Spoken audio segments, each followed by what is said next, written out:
Hey guys, welcome in. Hope you're having a great Monday. Welcome in to Rob Kendall Show. Thanks for joining us. We've got a big show ahead for you. Hope everybody had a great Easter. Hope it was safe, happy with friends and family. And thanks for being right back here with us. All right, so we got a big show lined up for you today. And one of the things we're going to get into, one of the things we're going to talk about is a question you should be asking every single person running for public office this primary season, whether it's a town or city council, whether it's a county commissioner, whether it's a state rep, state senator, whether it's the Secretary of State candidates. This is the question you should be asking every single one of these people. Why are you running? What are you running for? And here in just a few moments, we're going to talk about an article I read that got me kind of thinking about that. But first, want to remind everybody, if you haven't done so yet, there's a couple of different ways you can help us out. Number one, first and foremost, hit that little subscribe button. If you haven't had an opportunity to do that yet, please help us out. Subscribe to the YouTube channel. And also, as always, hit that little thumbs up. That little thumbs up. Let people know you like the feed. That goes a very, very long way for us. And, of course, if you haven't yet, share the feed. Let people know we're out here. We are totally dependent upon you to grow this program. We can't do it without you. So whether it is Twitter, whether it is Facebook, let people know. Here is where we're at, where people can get 2 hours a day, every day, pretty much Indiana-based content. Indiana news, Indiana politics, Indiana government. When we talk about national issues, of course, we try our best and everything to tie it back in to how it's affecting us right here at home. And so look, the numbers have been great. The growth has been great, but we need to keep it going. We think it should be even better, and you can help us out by sharing the feed. Those are the three things you can do. Wanted to also thank everyone over the weekend who went to robkendallshow.com, robkendallshow.com, and hit that support button. We got that up there. If you enjoy what we're doing and say, hey, want to contribute, want to show that I support the show, man, we sure do appreciate it. There have been so many generous people. Lewis, Richard, Jenny, and Gary all hitting that support button over the weekend at robkendallshow.com. Whether it's $1, $10, hey, if you're feeling super generous, maybe if you're the person who wins that Powerball, which we'll talk about here in a little bit, and you want to throw $10,000 in, we are appreciative of all of that. A couple other house cleaning items before we get to the program today. It is primary season. We're going to talk about candidates here in just a moment. And we've obviously had some candidates who are running ads on our program. You'll hear a new candidate today. Want to clarify a couple things. If you're a candidate running for public office this primary season, we would love to have your business. You want to run ads with us, whether you're a Democrat, Libertarian, Independent, Republican, whatever.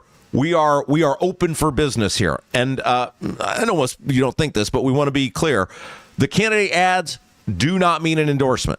And we want to be very clear with that. We want to be a home. We are free speech advocates. We support people running for public office. And so we are willing to run ads for people running for public office. But just want to be clear that all candidates, if you're a declared candidate running for public office, you're welcome to run ads with us.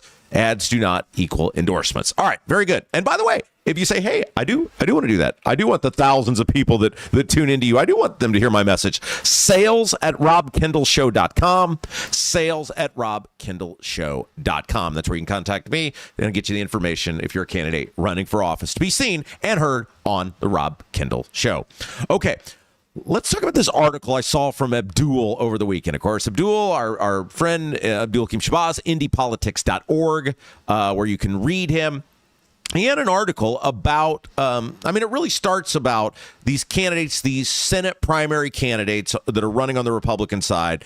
And I think Abdul wrote this article because Braun, the governor, Mike Braun, is planning a $500,000 ad buy, support of $500,000 through his super PAC to support these challengers to Republican incumbents who voted against redistricting.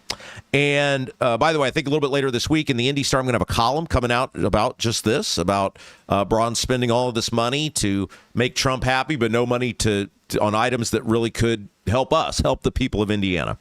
But I wanted to, I'm reading this article from Abdul, and I'm thinking to myself, okay, this is prompting an interesting question that I think every person should be asking every single person running for public office. If you plan to be a primary voter this May or June, if you're a convention delegate, The question you should be asking every person running for public office. So this is true whether it's a Secretary of State, whether it's someone running for Congress, whether it's for State House, State Senate, County Commissioner, Town or City Council. All of these offices, you should be asking this person, why are you running? What are you running for? And I think the answer to that question would be fascinating and would tell you a lot about the person. Here's what Abdul wrote. And I thought this was really sort of echoing many of the things that we have said on our program. And I've said this not because I'm a fan of these incumbents. I'm not. Many of them have done a horrible job. What I am a fan of, though, is better government. And when you have people challenging incumbents who aren't telling you exactly what they'll do if they're elected, there's a good chance you're not going to get much different. There's a good chance you're not going to get someone that'll be a fighter for you. When there's no obligation, when there's no given in the sense of I am giving you what I'm going to do if I'm elected, you can't hold that person accountable. So Abdul wrote this. But let's be honest about what most voters are actually thinking about. Voters in Senate Districts 11, 19, 23, 39, and 41 are not waking up every morning worried about legislative maps. They're worried about property taxes, schools, roads, utility costs, economic development, public safety, and increasingly what data center expansion means for their communities. From energy consumption and water use to zoning, traffic, and long-term tax implications. They are worried about what their communities are. They are worried about whether their communities are being heard at the State House. Bingo. This is exactly what I have been saying for months now about these primary challengers. Look, it would be great to get new blood in the State House. It would be great, in many cases, to have new ideas in the State House.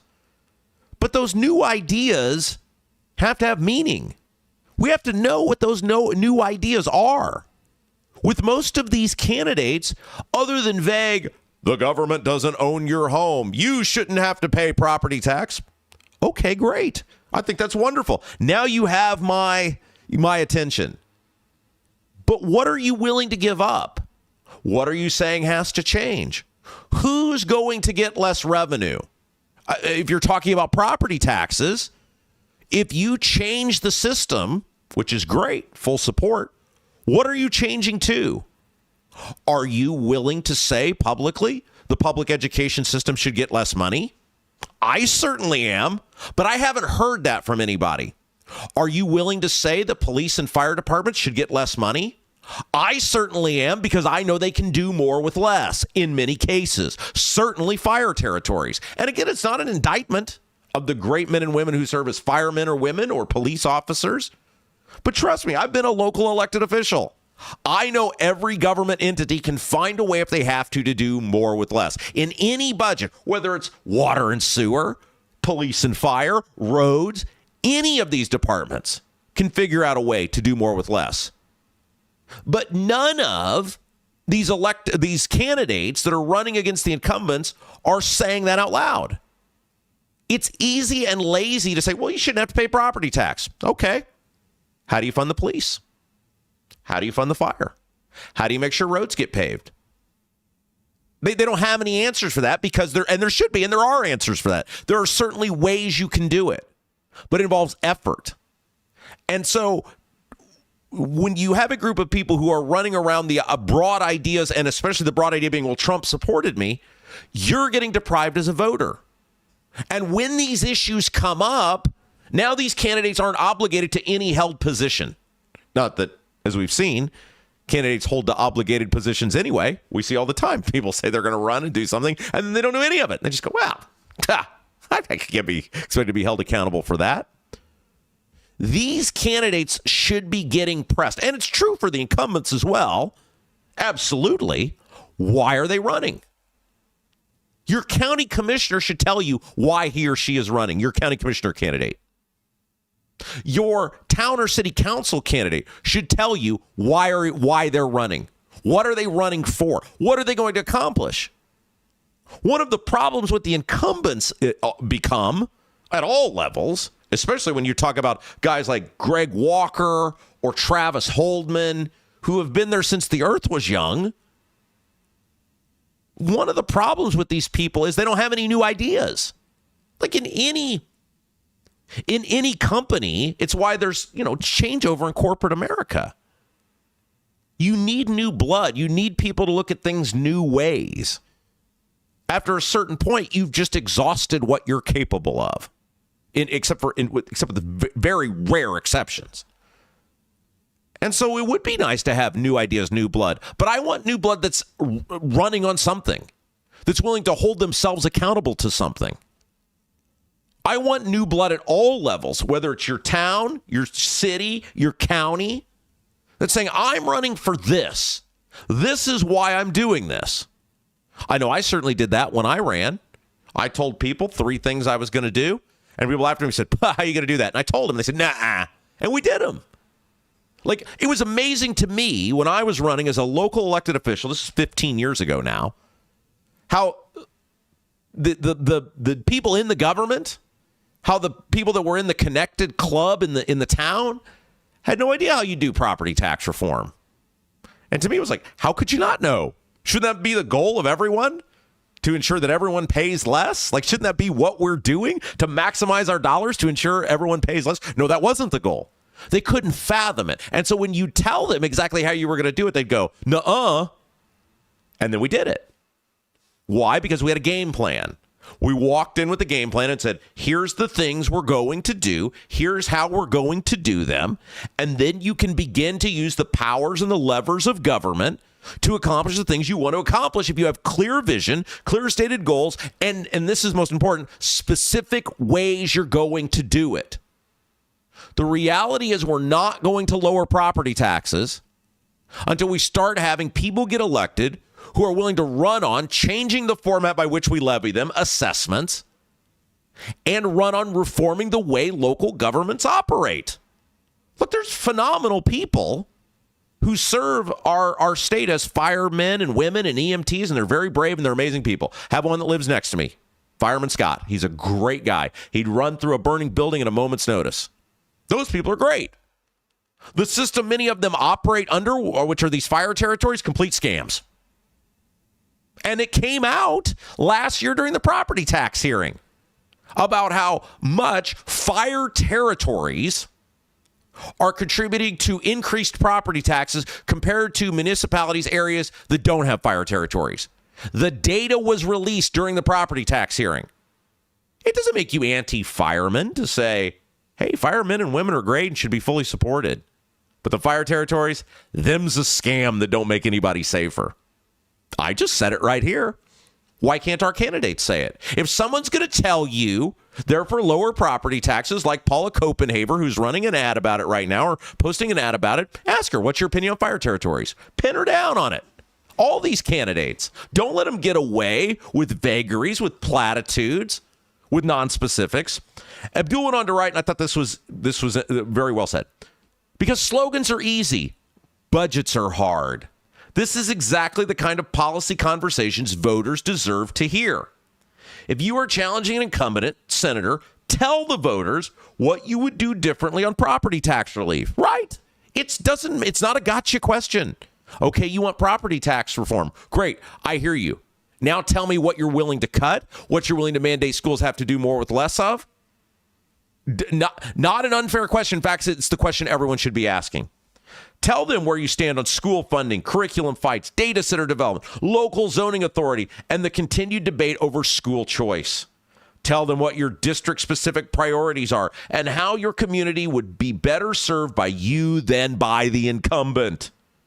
And he goes on to close with, because if the campaign message begins and ends with being mad about maps, that may energize a slice of the activist base, but it's a very thin foundation for public service. Perfect. Look, Abdul and I don't agree on a lot of things, but I thought this was so well written and so accurate, because ultimately, if you're a candidate for public office, whether it's the town or city council, the county commissioner, the county council, the state house, the state senate, the Congress, or the secretary of state, you should be serving for public service. for public betterment. Now, to me, public betterment means people paying less. It means people keeping more of their own money. It means government doing with less and getting more with less. That's what it means to me. And if I were running for one of these Senate seats, I would be giving specific things that I would do in the State House to ensure that happens. And when it's all said and done, we'll see what happens on Election Day. Look, I think some of these challengers are going to win just by default. I mean, there's enough of them running. Someone like a Michelle Davis running against Greg Walker, known quantity as a state rep, has a lot of money behind her. May very well be able to pull it off. But more are going to lose than win in all likelihood. And they're going to look back on this. The people who were supporting them are going to look back on this and say, wow, what a missed opportunity. Not a missed opportunity to win, but a missed opportunity to make public policy better. A missed opportunity to do more for the taxpayers. A missed opportunity to get government under control and put more money back in the pockets of the people who pay for the government. But it doesn't seem like so many people now are going in to public service for that reason.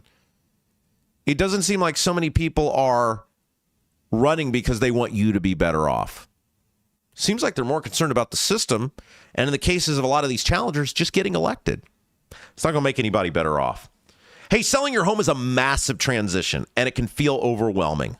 Lauren Wilson believes you deserve a real estate experience that's as personal as the home you're selling or the home you want to buy. When you work with Lauren Wilson, you aren't being handed off to a different assistant every week. Lauren is your primary partner from the day you list to the day you close. And look, I know many of you aren't in the home buying or home selling business right now. You don't need that, and that's great. You know, we love stability. The government punishes you for stability, but we love it. Call Lauren Wilson anyway. Get to know her. That way, when that day comes, when you do need to buy or sell a home, you've got somebody right there. Major stressor already out of the way. She'd love the opportunity to get to know you, even if you don't need her service right now. Call Lauren Wilson with At Properties, 317-590-2290, 317-590-2290. All right, let's take a break. When we come back, you won't believe what Trump put out yesterday on social media. And I want to get your guys' opinion on this because, I don't know, it didn't sit well with me, but maybe I'm just being overly sensitive. I'll get your guys' opinion when we come back. You're watching Rob Kendall Show. Are you seeing cracks in mortar, moisture working through walls, facade or structural failure beginning to surface? Bramwell Mackay sets the standard for exterior and structural building solutions. Our 40-year master masons and industry experts address moisture intrusion, failing foundations, masonry deterioration, and more. From preserving historic landmarks to addressing modern building envelope issues, Bramwell Mackay delivers full-spectrum service with white-glove professionalism. In Indianapolis, call 812-33-BRICK, 812-33-BRICK. Hi, I'm John Piper. I'm running for Congress in Indiana. I'm the only candidate in the United States of America exposing the crisis we have in mother's breast milk. Purdue University is a major player in that. Purdue is selling our veterinarians to out-of-state corporations for big money. Bobby Kennedy needs to know about it effective immediately. We are 55,000 veterinarians short across the United States. My two major opponents, Craig Haggard and Jim Barrett, are both protecting the Iranian terror cell in Plainfield, Indiana. I'm John Piper. I approve this message. Paid for Friends for Piper for Congress. Buying a home or thinking about refinancing? Work with someone local who understands the central Indiana market. Gary Tedrow with Verity Mortgage helps homebuyers and homeowners explore options for purchasing, refinancing, or even consolidating higher interest debt through their mortgage. Gary's approach is simple, clear advice, and personalized guidance so you can make confident decisions. Visit loansbygary.homes to learn more or get started today. You've got nothing to lose but dollars on your mortgage payment. So call for a free, no-obligation quote, 317-695-5179. Gary Tedrow, NMLS number 179207 with Verity Mortgage, NMLS number 70345, an equal housing opportunity lender. I'm Doug Cobb for Clay County Commissioner. I'm running to bring transparency back to our local government. As a concerned citizen, I want to know what's going on. We need new and fresh ideas for today's challenges. We need a vision for future generations. As a small business owner, I want to explore and promote opportunities to make us all successful. Let's create a brighter future for Clay County together. I'm Doug Cobb, running for Clay County Commissioner, and I approve this message. Paid for by Linda Cheatham.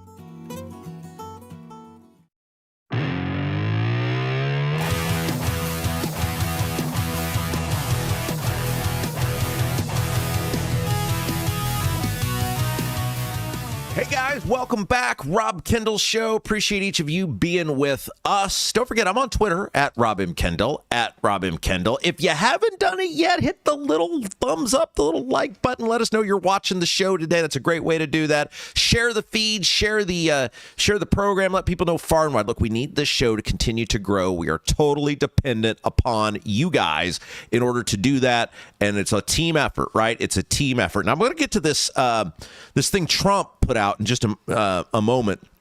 But first, guys, I want to put this out again because we asked you guys about this last week. Got great response on it, but we're getting ready, I think, to maybe move forward with this and pull the trigger. You guys, and by the way, YouTube chat. So many things to get to on this show each day, all the announcements. We love our YouTube community. We love those of you who are in our YouTube chat each day. We want it to be a welcoming community, a welcoming place that everybody can be and can go back and forth with each other. In order to comment on the YouTube chat, you do have to be a subscriber to the channel. That is sort of our one rule. You got to hit that little subscribe button, and also, you got to behave like a member of decent society, which thus far everyone has pretty much done. In the YouTube chat, last week we asked you guys, I put a poll out on Facebook, which went well. We're thinking about doing a couple of live shows coming up this summer. We got asked, we got many listeners down in the southwest part of the state, and they said, hey, we'd love for you to come down here. We're working on getting that rolling for you guys down in the southwest part of the state. We think that's going to be a blast and do that. But we also are going to do another one here in central Indiana, pending you guys saying you want to come. And this would be probably late June-ish. We'd be looking at doing this. It would be myself, Jason would be a part of it with me. Would you guys want to go have sort of a celebration of the Rob Kendall Show community, get a chance to see your friends, people you communicate with on a regular basis? Would you guys want to be a part of a live show again this summer? Let us know in the YouTube chat. We got great response last week, but we only want to do it if you guys want to be a part of it. If you guys want to go for an evening, get a chance to see all the people that you communicate with. The venue that we're working with was very excited about it, but we want to make sure it's something you guys want to do. Let us know in the YouTube chat. Don't forget, towards the end of the show, producer Jason reads the best YouTube comments of the day, sponsored by Black Sheep Plumbing. So let us know over there. All right. Before we get into what Trump put out on social media, let me tell you about our friend Adam Baltus, Baltus Travel Service. Most of you guys know, look, I really hate to leave my house. And we joke a lot about my fear of flying. And the fear of flying is real, but I can get on an airplane. I can do it. I've done it before. But look, a major reason I don't like to leave my house, it's just the overwhelming thought of planning to go somewhere.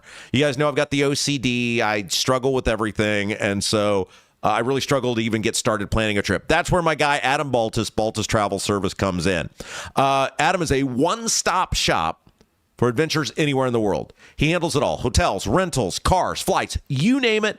And the great thing about using Adam Baltus and Baltus Travel Service is in most cases it won't cost you an extra dime to plan your trip. So it doesn't cost you any more. You got a guy who does all the work for you. How about that? Adam is certified through most major cruise lines as well as Disney and Universal theme parks. Get started today. Visit baltustravel.com, BALTUSTRAVEL.com, baltustravel.com, or call 812-593-7561, 812-593-7561. All right, let's talk about what Trump put out over the weekend.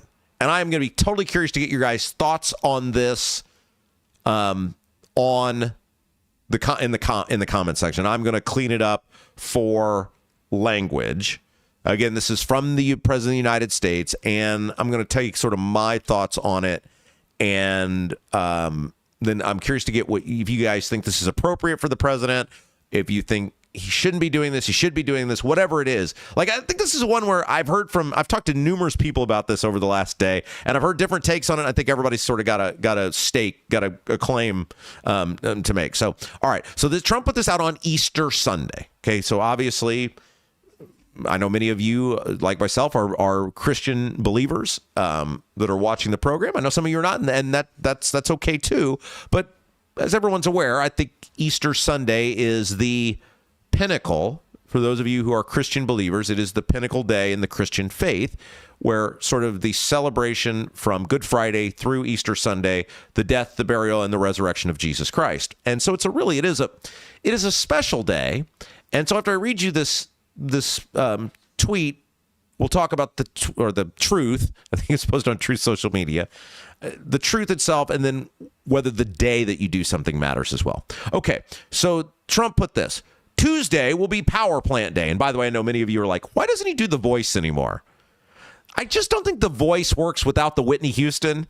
And we have to be very careful about what we play on the YouTube. We can't get struck down. We can't get struck down. So we are very cognizant of what we play. All of our music is commercial. What do they call that? Copyright free, able to use music. We're very careful. And I think I've retired The Voice for now. That was something that, will be left to another moment in time. Although, Jason's right. Maybe we'll bring The Voice back for the Trump tweets for the live show if we do it. All right. So here's what he said. Tuesday will be Power Plant Day and Bridge Day, all wrapped in one in Iran. There will be nothing like it. Triple exclamation point. Open the effing straight. Now, he said the word, or he put the word out.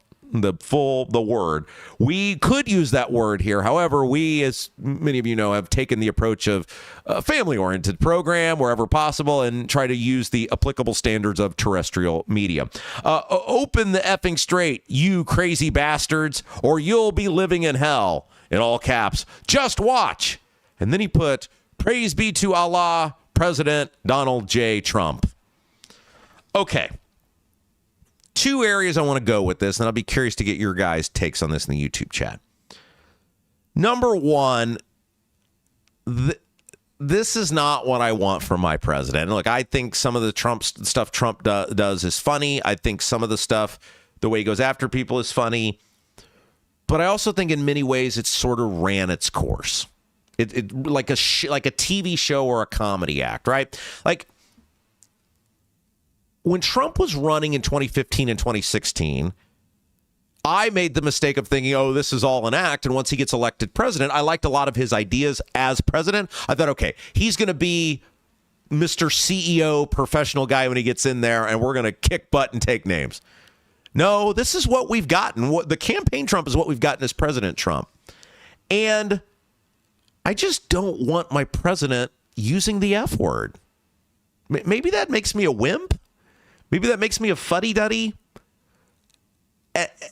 I believe there should be a certain level of decorum with the presidency. I don't think it's necessary, and I don't think you gain anything as president by doing it. It's one of the reasons we decided not to really swear. I mean, I use some words that maybe people consider swearing, but things that if you can't say them on the terrestrial radio, I don't say them here. Just because I don't think I gain anything by it. I think there are certain people who I don't think I gain any listeners by using those words. And I think there's people I might lose who want to listen around their kids. And so I don't use those words on this program. I don't see what he gains by doing that. Who did you get on your side? Will the Iranians take you more serious because you used it? I also think there's saying things like, or you'll be living in hell, just watch. What does that get you? What does that gain you? Does it make the Iranians move in a different direction? So the whole tweet itself really bothers me. The tone of it, the aggressive nature of it. Look, dude, I'm saying to Trump here, everything you've done with Iran so far, you haven't spelled out to the American people how it's made us safer, what we're actually accomplishing, how life gets better for Americans. What we do know is gas is up well over $1 a gallon in many places since you made this statement. Everything keeps getting more expensive since you've made these statements. Not this statement here, but the statement in terms of the act of war against Iran and the statements that have come as a part of it. Iran is not budged. Iran is fighting back. Now, are we, quote unquote, winning just on a pure military might? Things we've blown up, things we've destroyed? Yes. But are we winning in terms of the long game, which is confidence of the American people, the price of goods and services? The answer is no. So all of this stuff that Trump has done so far, while he can make a claim, look, we've blown up this and we've destroyed that, we've taken this guy out and that guy out. Sure. But where are the American people that you're elected to serve? Where are they at? How are they responding? How is your popularity in your own country? The answer is it's been a net negative for Trump. And I think a lot of people are with me when they say, look, I want good public policy. If we need to take out the Iranians, if there was some imminent threat to the United States that needed to be done, tell us. Have you noticed there's been no sales pitch on why we're better off? Isn't that kind of weird? We've been going at this for a month now, and the administration has not laid out any sort of imminent threat to the United States that did not exist the week before we started this engagement. That's why we're losing people. There probably is something that they knew about that said, we got to deal with this. And if it is, tell us. But when the administration doesn't make a sales pitch, when they don't tell you why some act that's harming the American people, which this is, financially, this act is harming the American people. When you don't lay that out, people start getting angry because they want to know why they're paying more at a time where they're already paying a lot more for a lot of other stuff. And by the way, we're going to go into, a little bit later on in the show, data on how much the national debt has ballooned since Donald Trump in 2016 made the claim he was going to pay off the national debt in 8 years. A lot of people get angry because they think this war was a subservience to Israel, because it was an obligation to Israel, because we're doing this to better Israel. Not wrong to think that. When somebody doesn't make the case to you on why it makes your life better, it doesn't make you wrong by starting to think there's something going on. And so Trump has done a horrible job of laying out why this war makes us better, as in no job whatsoever. So that's the first part of it. To me, it seems very unprofessional. It seems very unbecoming of the president. And it's not the act itself. The case could be made that this is making us safer. It's making us better. They're not doing that. But I think the president's got to be above that. The president, at every opportunity to unite people, has to say, what's the path that gets me there? What's the path that keeps the most amount of people in the fold with me? That tweet didn't do that. The other thing is to do it on Easter. And again, you can say this makes me weak or a fuddy-duddy or a guy whose time has passed him by being in the cool kids club. That's okay. I'll listen to that. But on a day that is the most important day in the Christian faith, of which, let's face it, the majority of Trump's voters are of the Christian faith, it seemed like an ill-timed tweet. It seemed like an ill-timed way to express anger with Iran. Certainly, anything outside of the celebration of Easter and wishing people a safe and happy Easter. Look, I get the job of the presidency doesn't stop, and you certainly can talk about Iran and the need to do things and the need to make various military engagements on Easter. I'm not some person who says you must only talk about Easter on Easter. I'm not that. But that's what people were greeted with yesterday morning. That's what they woke up to. It seems like wrong. It seemed wrong on many levels, and I don't think it helped whatever he was trying to accomplish. If you want the Iranians to know, hey, we're coming, enough of you guys and your crap, that's okay. Maybe you save that for, 3 in the afternoon. And maybe you do it with a little more tact. But I'm curious what you guys think. Comment in the YouTube chat. I want to know, am I off on this, or are you guys with me about this? Guys, somebody I do want to tell you about, our great friend Gary Tedrow. Buying a home or thinking about refinancing, work with someone local who understands the central Indiana market. Gary Tedrow with Verity Mortgage helps home buyers and homeowners explore options for purchasing, refinancing, or even consolidating higher interest debt through their mortgage. Gary's approach is simple. Clear advice and personalized guidance so you can make confident decisions. Visit loansbygary.homes, that's loansbygary.homes, or call 317-695-5179. 317-695-5179 to get started today. You got nothing to lose. Here's how it works. You call Gary. You tell him your situation. You tell him what you're paying. You tell him about your loan. He looks up, can he do better? If the answer is yes, you're in the money. If the answer is no, then you're not out anything. You got nothing to lose, everything to gain. Loansbygary.homes, 317-695-5179.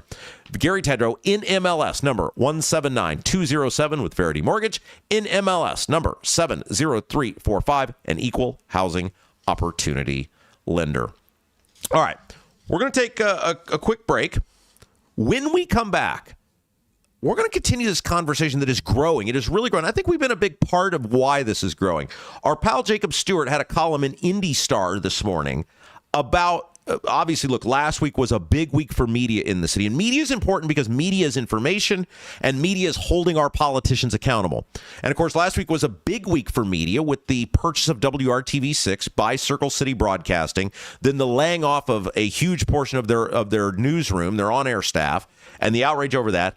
Now, it appears that another major television player in Indianapolis may be about to be purchased. There could be, based on documentation, filings, etc., more people about to get laid off. And Jacob Stewart from Indy Star had an interesting article about this. And I want to come back to the conversation about where media needs to go and what we need to demand where media goes, because media has a real opportunity to get better out of this and be better for you. And that's what we should all be about. And unfortunately, I don't think that's what a lot of media is about these days, is about being better for you. We'll talk about that next. When we come back, you're watching Rob Kendall Show.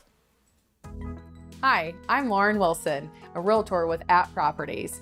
Born and raised right here in Central Indiana and a Hoosier through and through. Selling your home is a massive undertaking, and I completely understand what that is.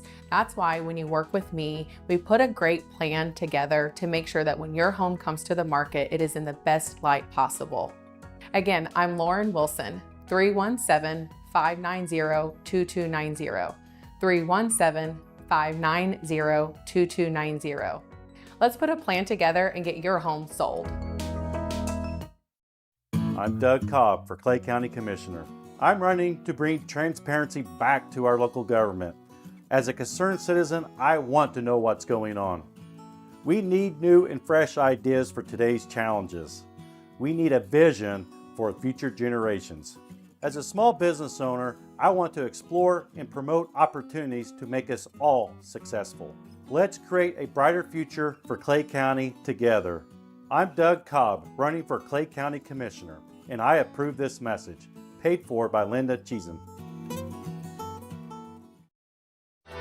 Right now, everything's expensive. That includes things you need around the house. If your water heater, water softener, or well pump goes out, or even if your toilet stops working, you could be looking at a major expense. Don't let your next call to a plumber break the bank. Call John at Black Sheep Plumbing. John is a Hoosier lifer who takes pride in and stands behind his work. That's why all basic services and repairs with Black Sheep Plumbing come with a 2-year parts and labor guarantee, with water heaters having a 6-year parts and tank guarantee. Call or text Black Sheep Plumbing for all your needs today and speak directly with John, the owner. 765-315-7558. That's Black Sheep Plumbing at 765-315-7558. Hi, I'm John Piper. I'm running for Congress in Indiana. I'm the only candidate in the United States of America exposing the crisis we have in mother's breast milk.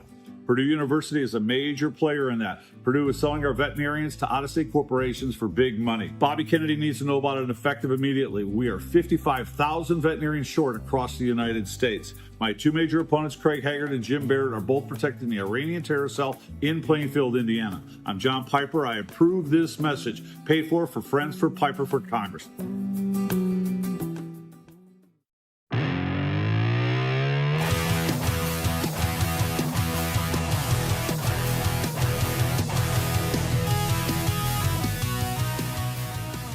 Hey guys, welcome back. Rob Kendall Show. Tell your friends about us. That's what we need you to do. Well, there's a couple things we need you to do. Number one, hit that little like button right now. If you haven't done it, huge help to us. Hit that little thumbs up that you're enjoying great local programming, Indiana news, politics, government that you're not going to get anywhere else. Hit that thumbs up. Hit that subscribe button if you haven't done it yet. If you know somebody who hasn't, tell them, hey, you got to subscribe to Rob's feed.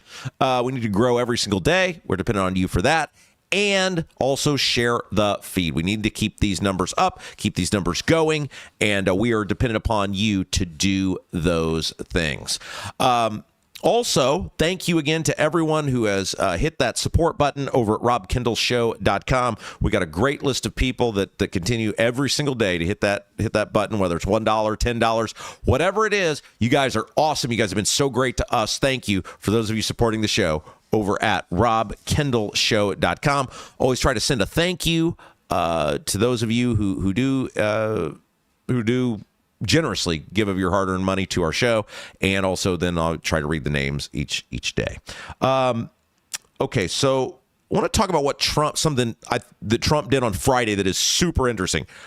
I don't think it's going to stand up, but I think it's a great conversation starter, what he did and why. And I want to tell you about that in a moment. But first, leaky chimney, water in the basement, cracks around the exterior of your home. Bramwell Mackay Property Services and Consultants is your authority for chimney repair, tuck pointing, foundation repair, crawl space to basement conversions, basement waterproofing, and more. Bramwell Mackay doesn't offer quick patches. Their team of 40-year master masons and industry experts address the root cause and provide solutions that last lifetimes. Your home is one of your biggest investments. Treat it that way. Bramwell Mackay, BRAMWELLMCKAY.com, your masonry foundation and chimney specialist. Hey, and don't forget, these businesses, man, they have been supporting us, many of them since day one. Thank them.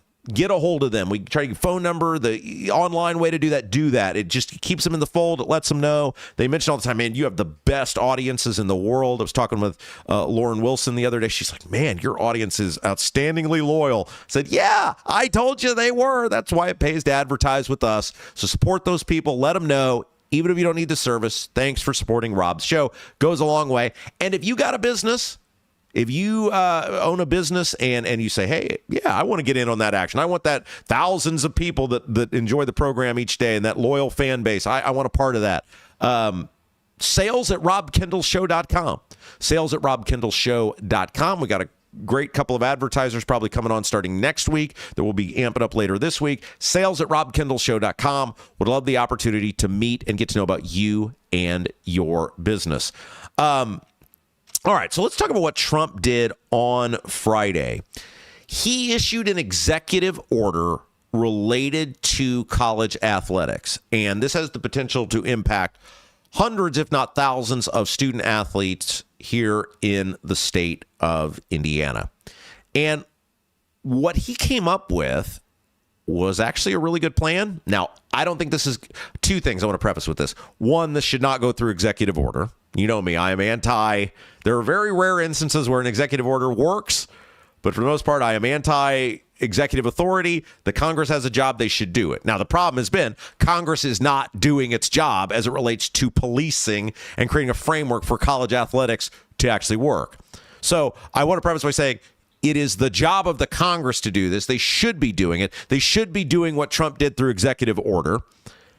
And I also think this is going to get overturned in court, which is too bad. But maybe this executive order will serve as a catalyst for Congress to do something, because college athletics is completely broken. And we'll talk about that here in a moment. But so President Trump signed this executive order on Friday, and it is designed to limit how long people can be in college athletics, play in college sports, and how often they can move to different schools.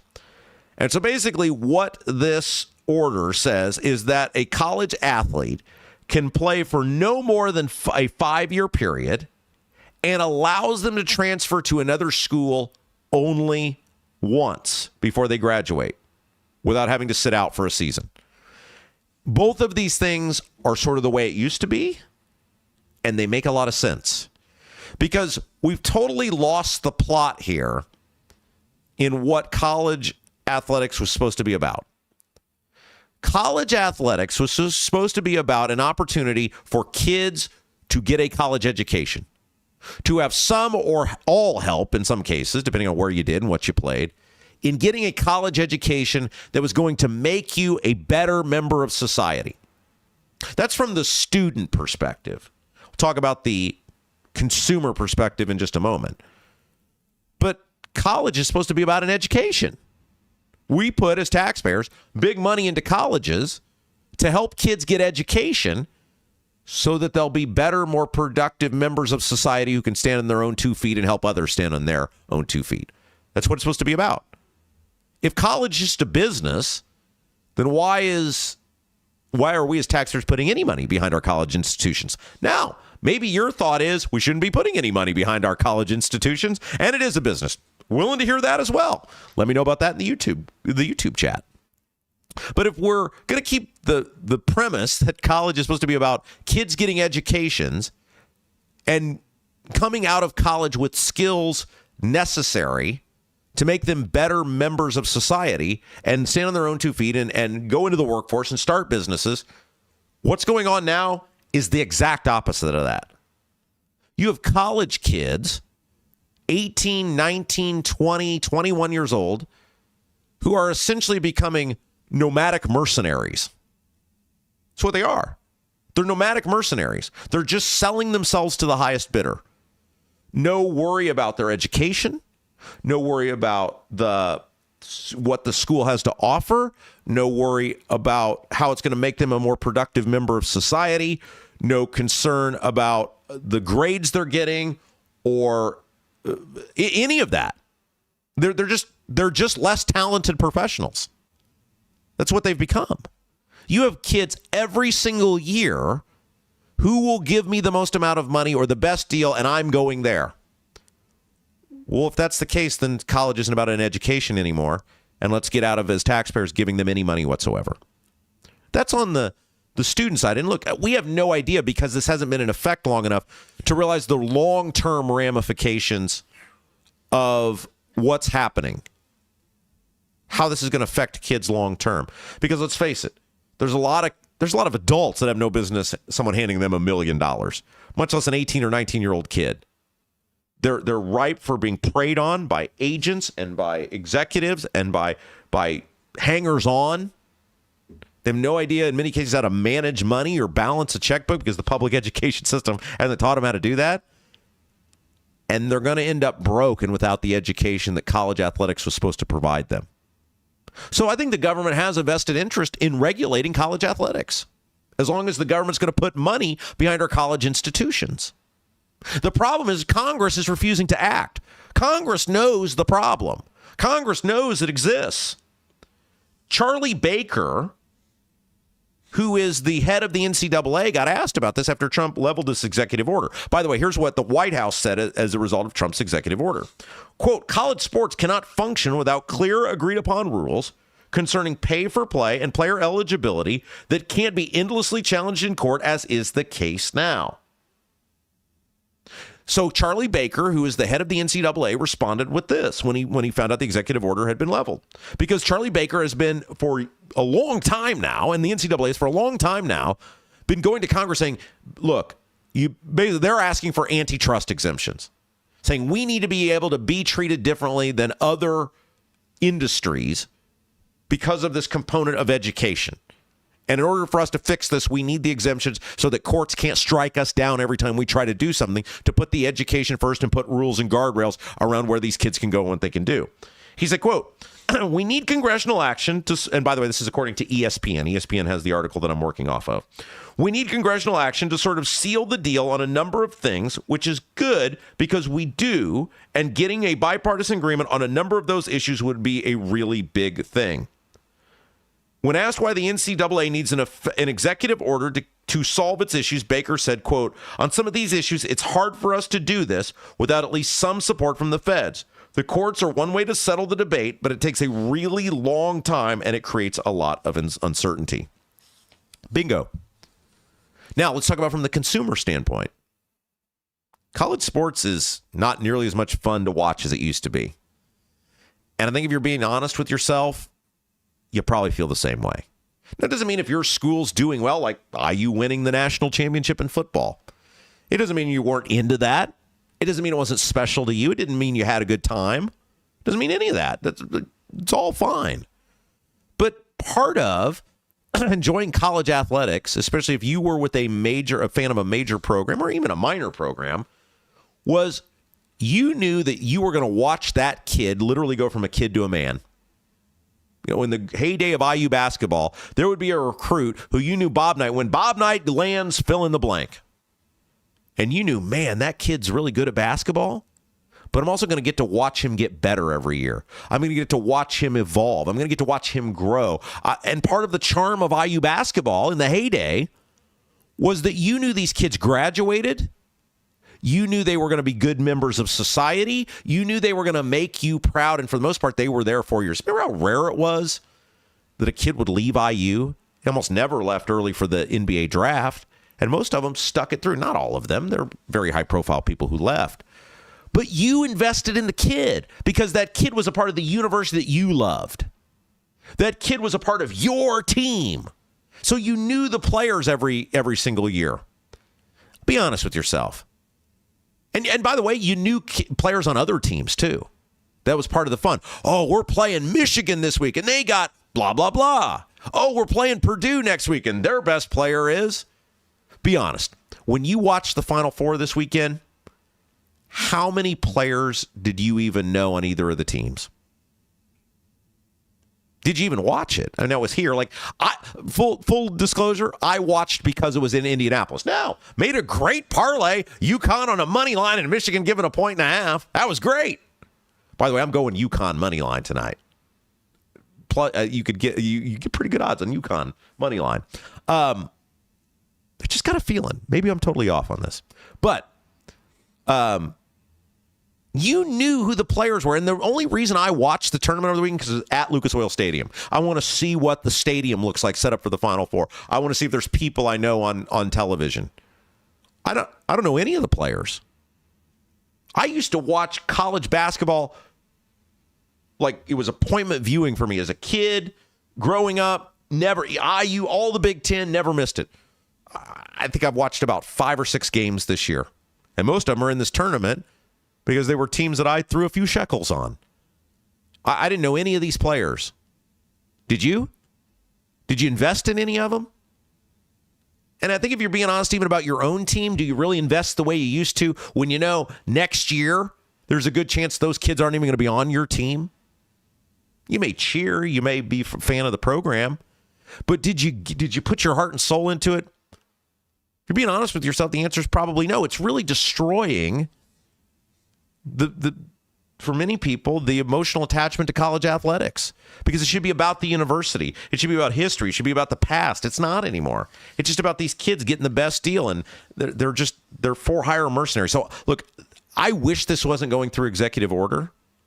I wish the Congress would act, and maybe it will be the catalyst for them to act to try to save college athletics, which would be a great thing, not just for us as fans, but for these kids. Because long term, most of these kids aren't making it professionally. And if they're not equipped to handle these sharks, these, in some cases, predators that are getting their hands on them, their lives are going to end up worse off. It's not good for anyone. And so hopefully something comes out of this. Hey, can I tell you guys something most homeowners don't realize? A lot of bathroom exhaust fans were installed wrong from day one. They're too small for the room, or they're not even vented properly to the outside. So when you take a hot shower, moisture isn't leaving your house. You know, it's something I never even noticed until I met our friends at Vent Savvy.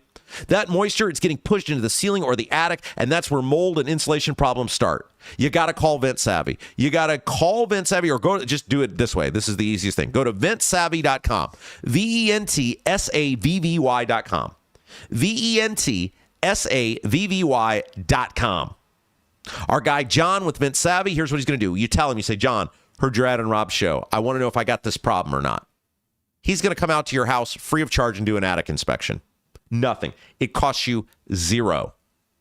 And then he'll tell you what he found up there. Hopefully he finds nothing. Hey, you're good to go. Thanks for watching Rob's show. Have a nice day. That's the best news you can get. But if there is something, he's going to show it to you. He's going to say, here's your problem. Here's what could be a problem. Here's how we can resolve this. And then you make the choice. John is a Hoosier through and through, and he'd love to hear from you. VentSavvy.com, VentSavvy.com. VentSavvy.com. Tell him you heard about it on Rob's show to get that totally free attic inspection. Okay, let's talk about our old pal Jacob Stewart over at Indy Star, because he wrote an interesting article that's in the Star today, and it's about the media landscape in Indianapolis. And this is, like, Rob, you spent quite a bit of time talking about media the last week. Yes, I have, because it's very important. One of the things, and this is why it's important, one of the reasons our government has gotten so bad is they've become brazen in the nature in which they operate. And they are brazen in the nature in which they operate because they don't fear the media anymore. They don't fear the media getting the lowdown on what's going on, exposing what they're doing, and giving you the information to be pissed off to do something about it. And I have become more and more aware of this over my 9 years when I was at WIBC.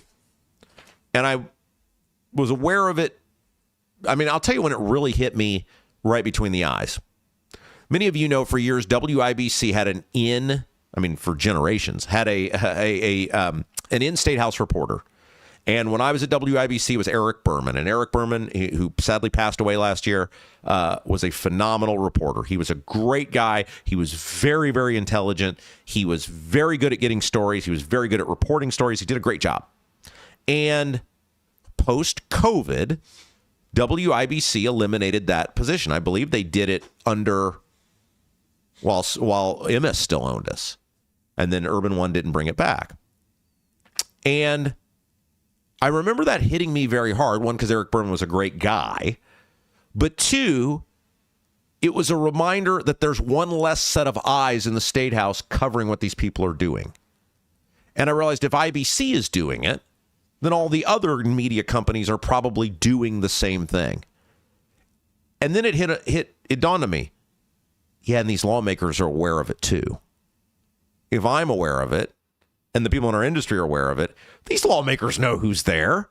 They know who's covering them. They know what's going on. And so over the past several years, I've become more and more aware of and paying attention to, and quite frankly, invested in what's going on in our local media landscape. And we've talked about it. You guys know we've talked about it for years on the old show and other platforms. We as members of the media have been ill prepared for our own pandemic. Look, the terrestrial media has been in a pandemic of its own really the past 20 years, but certainly the last 10. A gutting of people in our industry. A gutting of the amount of bodies that are delegated to cover local politics and government, both at a state level and the county and town and city level. And, I come back to this conversation I had, and I know I've referenced this many times over the years, but it's very true and it's very important. Conversation, maybe this was a year or two after COVID, that I had with someone in the State House, very, very respected member of government, not an elected person, but a very respected member of Indiana state government. And this person said, Rob, the politicians have figured out after COVID, they can do whatever they want and the people won't push back. And now they're catching on that there's nobody to even cover them doing it in many cases. And these conversations really stayed with me. And they're right. So, yes, I have spent a lot of time talking about this WRTV6 purchase and what the fallout from that is going to be. And some people said, well, Rob, why didn't you take the side of the people who got let go? I'm not on anybody's side in this. What I am trying to work through is it's going to happen. What's happening now is going to happen. And what is happening now is more and more people getting told their services are no longer needed in the terrestrial media world. And by the way, if you're still in that world, the bell will toll for you eventually. I said this for 9 years on IBC. I said the bell will toll for me eventually.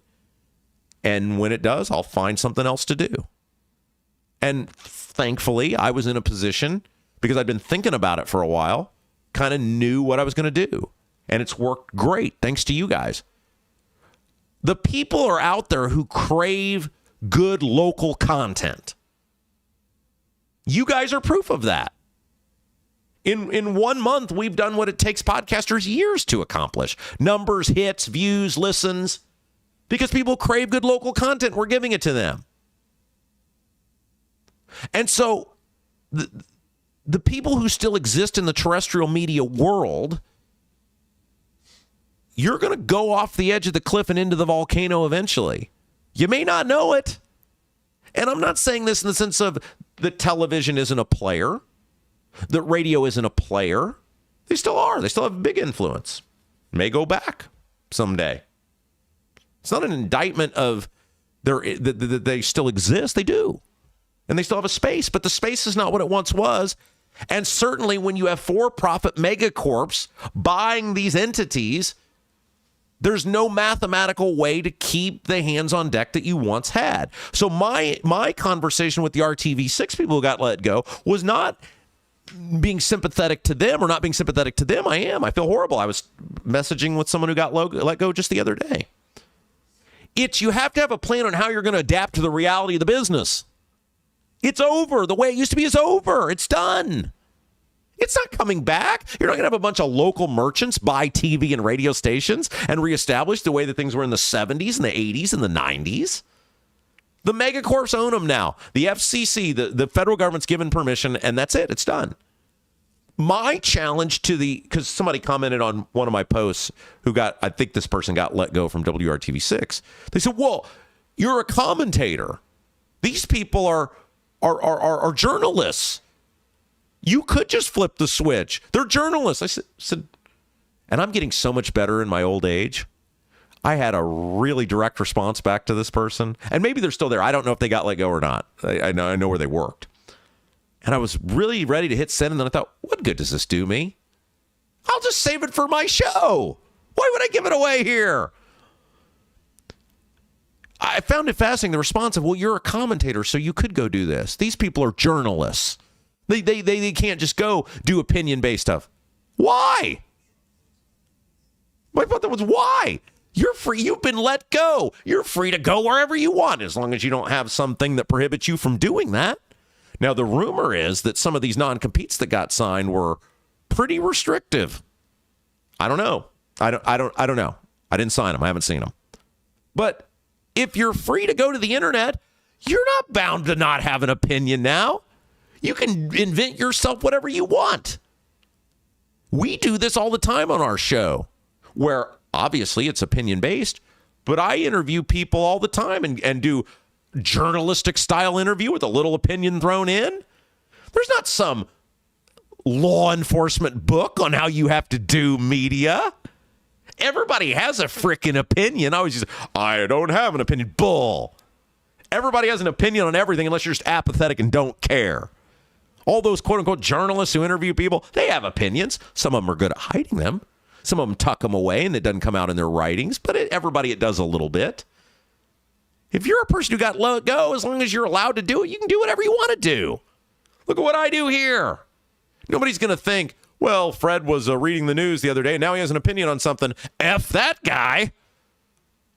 You have to want to do it. You have to want to be creative. Part of the reason people are getting let go in our business is there's no creativity with reading a prompter. I'm sorry. You're not giving these owners something they can't get anywhere else. Here's a great example. You know who stayed at RTV6? Kara Kinney. Kara Kinney is the investigative reporter. Why did she stay? Now, I don't know what the terms of her deal was. I don't know. Because that's something that Kara Kinney's institutional knowledge, Kara Kinney's ability to go find a story and dig into somebody or dig into something is something that apparently the new owners felt they couldn't get anywhere else. So she still has a job. The sort of stuff Kara Kinney does is interesting to people. Look, I'm sorry, I've done television before. I can read the prompter. Am I as good as the next guy? Maybe not. But if I can walk in, when Hammer and I had the betting show, walked into Wish TV, look there, read that. Okay. Do a couple practice takes once you get used to the schematics of the studio, the logistics. Okay, look at that one. When that light's on, you read that. Okay, after about 5 or 6 tries, am I as good as the top news guy in the city? No, but could I be passable? Absolutely. You can plug and chug. That's what these corporations have figured out. Does man look good in suit? Can man read prompter? Yes? Okay, it's worth $40,000 a year. Take it or leave it. I'm not trying to be callous. I'm trying to tell you the reality landscape because I want the media landscape to be better. We need more people doing what we're doing right here. We're proving this can work. Like James Briggs said this in the podcast we did the other day, and he said it on social media. We're working because I filled a vacuum. Now, nobody can do it the way I do it. Some guy who's been a vanilla news guy for 20 years ain't going to step in here and do this. Because he doesn't have the opinions. He doesn't have the institutional knowledge. He doesn't have all of those things, right? But you can create your own newscast if you're doing good journalism. People support this stuff all the time. Look at the independent journalists that are out there that are making it work. Abdul, Adam Wren, you've got Indiana Capital Chronicle, which is funded by a nonprofit. You can do your own thing. And look, I'm telling you, this, and again, I loved my time at WIBC. I was very grateful for it. And the relationships we made and the stories we did and the influence we had, all of that stuff, a dream. MS Urban One, thank you for letting me live that dream. This, what I'm doing now from just a purely professional standpoint, like a career standpoint, is the most rewarding media I've ever done. Because I have thousands of people, not near the number I had on IBC, but the people in the first month that we've grown it to, they're listening, they're watching for 45 minutes or more at a time.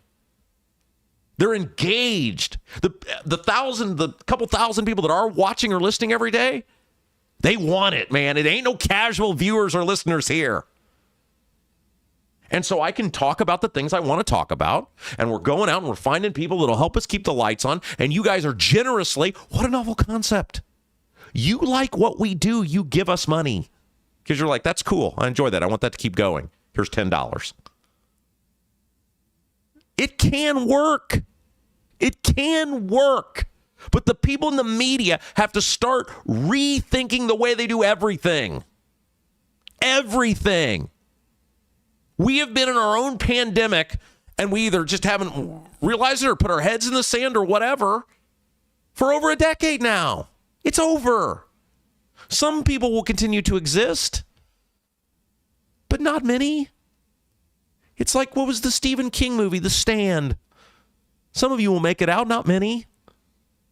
And what does the making it out even look like anymore? The syndication industry is mostly gone. It's over, especially on the radio side. There's no more rushes. You know, there's some megacorps that are going to keep some of that programming in place, but they're not moving the needle anymore like that. You're not building an empire. There's some people, y'all know them, that have been at this for years. What have they accomplished? How many stations have they gotten on? They've given every hour of every day to it. What are they on? How many stations are they on? And when are they on? Thank you. When are they on? It's not an indictment of those people. Phenomenal effort. Great, you tried. It doesn't work anymore. This is where it works now. I'm telling you as someone who foolishly fought it for years. Jason and I had hours-long conversations about this. Man, you got to go do this. You got to go do this. No, it'll be fine.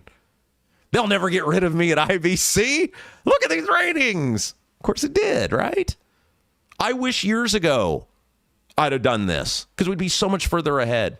My point in all of this, and you're like, Rob, where are you going with this? You started with Jacob Stewart. Yes, I did. And the great thing about this show is I can go on a 10-minute rant now, and it don't matter because you know who it matters to? I'm beholden to the sponsors. And you guys who keep visiting robkendallshow.com and hitting that support button. So if you like the rants, we'll stay with it. So Jacob Stewart at IndyStar has a column out today about how on the heels of WRTV6 getting purchased and almost everybody getting blown out, that Channel 13 may be next. So according to Stewart, Channel 13, which is WTHR. So by the way, here's what's going on here. So Nexstar owns Fox 59 and CBS 4. They're attempting to buy Tegna, who owns WTHR, which is Channel 13. So you're following me on this? So you got Nexstar that owns 4 and 59. They're trying to buy Tegna, who owns 13, which is the NBC affiliate. Fox 59 is Fox.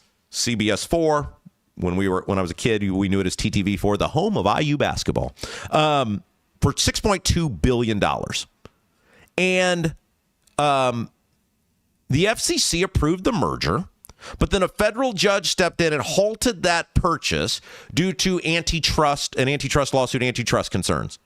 However, there are a lot of people in the industry who think, and I think this hearing is tomorrow, there's a hearing on this tomorrow, that very quickly this is going to get overturned and this merger is going to go forward.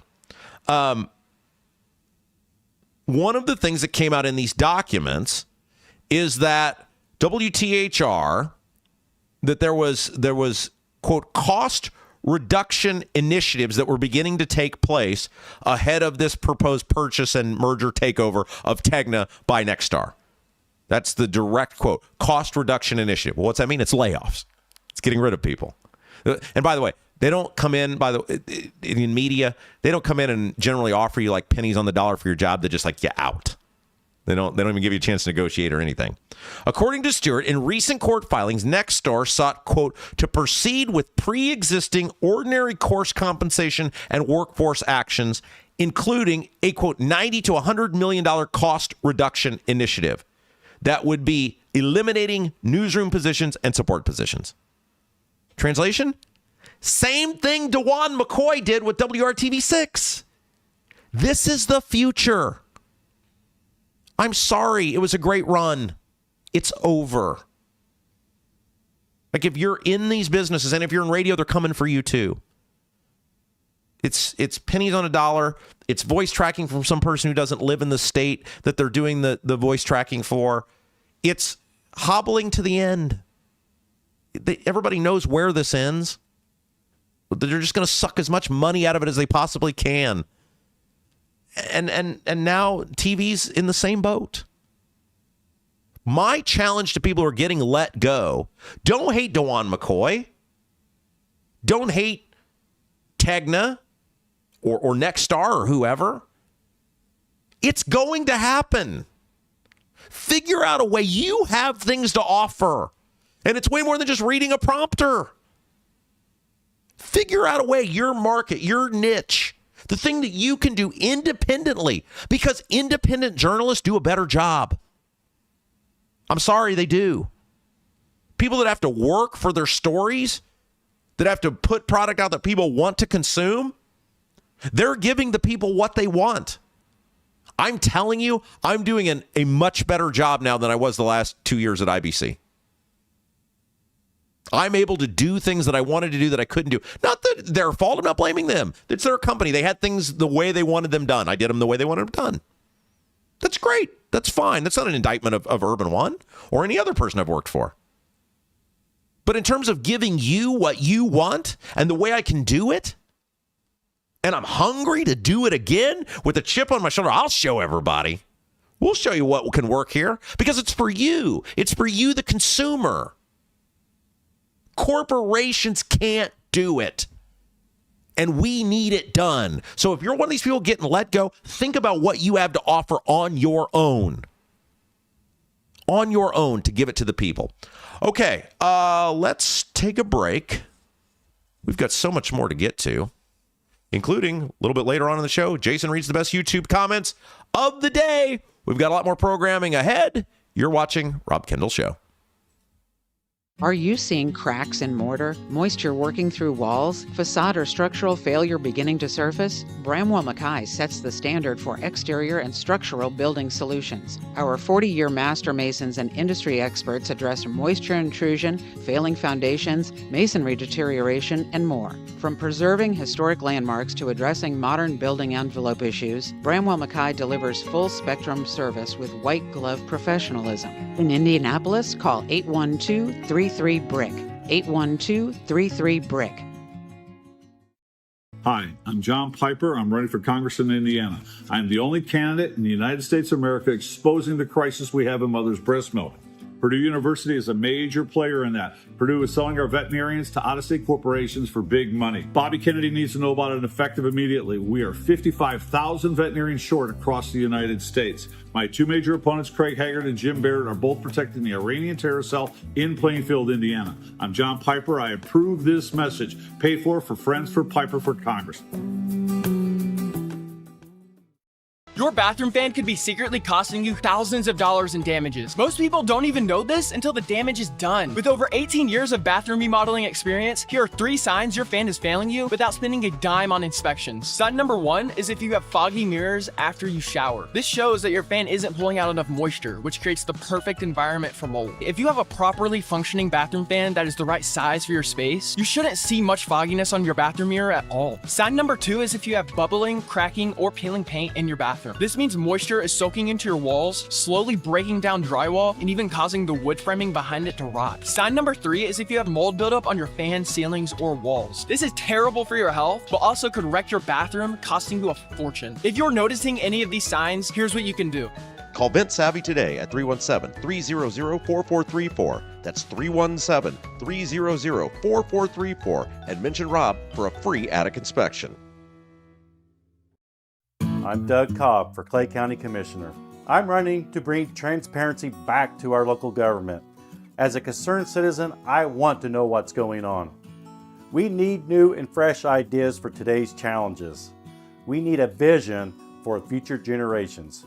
As a small business owner, I want to explore and promote opportunities to make us all successful. Let's create a brighter future for Clay County together.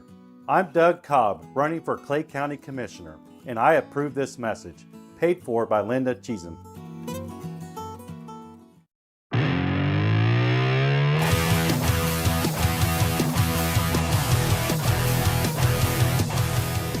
Hey guys, welcome back. Rob Kendall Show. Again, if you haven't done so yet, hit that little thumbs up button. That is key to us, letting people know you like the feed. Subscribe button, and of course, sharing, letting people know. Look, we got to keep growing this program, and we got some great stuff coming up for you this week, but we need to keep on the ascend, and we can only do it with you. And I talk about great stuff we got coming up this week.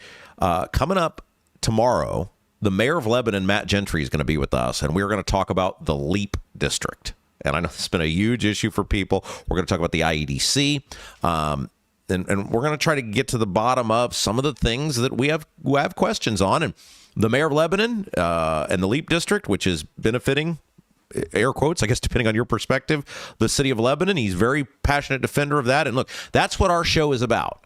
Our show is about conversations. Our show is about the freedom of people to come in here and speak their mind. And even when we don't agree with them, which I think the mayor and I are probably going to have some disagreements, we want to give them the forum to be able to do that. We want this show to be the most important voice in Indianapolis media. Look, I think for many years, you can make a compelling case what we did from 9 to noon was the most important, and it was shared by members of the media. Even people who didn't like my politics, which there's a lot of people, and people didn't like me, that we were the most important voice out there in Indianapolis media. And that's what we're trying to do here, because it was the conversations that we had. The conversations that people weren't going to get anywhere else. And so we're going to have that. And that's going to be fascinating for tomorrow. So if you know people who are interested in the IEDC, if they're interested in what's going on in the LEAP district in Lebanon, get here tomorrow. That's going to be fascinating. I have no idea how long the conversation is going to go, but we'll go as long as it needs to. A little bit later this week, former state senator John Crane is going to be with us. He's a Republican senator from Hendricks County. We're going to talk about how do we being all of us, move senators better for better public policy. What are we doing wrong? Why can't conservatives seem to get traction in the state house? We're going to talk about, is the approach wrong? Is our style wrong? What do we need to do better to have more productive conversations? We're going to have, of course, Nikki Kelly will be with us from the Indiana Capitol Chronicle. David Shelton, who's running for Secretary of State against Diego Morales at convention, he will be with us. And we're maybe going to have a couple other people running for public office on this week. Going to try to start ramping up those conversations. That's what our goal is about here, is to have conversations that are of interest to you, that educate you, that entertain you. And that's what we're trying to do here every day with the Rob Kendall Show. But we can't do it without you. We can't grow without you. And if we're not growing, that's not good. We need to keep those numbers ascending, and we need to keep moving forward. So, again, if you haven't, hit that little like button, share the feed, let people know about us. Let's get these numbers up as we try to have these most important conversations in all of Indiana politics and government. I want to tell you a little bit about this is a topic that has been fascinating to me for a while, and that is these online vigilantes, for lack of a better term. They're basically online predator hunters. And basically what these guys do is they take the famed To Catch a Predator, Chris Hansen show from the mid-2000s, and they're now doing it on their own. They're doing it on places like YouTube and the other social media platforms, and they're catching these predominantly men who are allegedly preying on, or think they're preying on, young boys and girls on the internet, trying to meet up with them. And these vigilante hunters are catching them. And there's a case involving Indianapolis that is making pretty big headlines that I want to talk about and then kind of get your guys' perspective on for a second. Before we do that, though, let's tell you about Lauren Wilson, realtor extraordinaire. You know, one of the biggest complaints people have with their real estate agent is they never actually get to talk to them. That's why we love Lauren Wilson. She is always accessible, or it seems like she's always accessible. There may be a few moments where she's not, but she handles her clients directly. Lauren has spent her entire life here in Central Indiana and is a military vet. Whether you're upgrading for a growing family or downsizing for retirement, Lauren provides a hands-on experience that takes the stress out of the process. She'd love the opportunity to meet you, to get to know you, see if you guys are a fit for each other, even if you're not looking to buy or sell a home right now. That way you got somebody that the moment that comes, boom, we're calling Lauren Wilson. Lauren Wilson with At Properties, 317-590-2290, 317-590-2290. Okay, so let's talk about these vigilante predator hunters. And the story comes to us from Fox 59. A variety of others, media outlets have covered this story, but I'm going to use the one from Fox 59.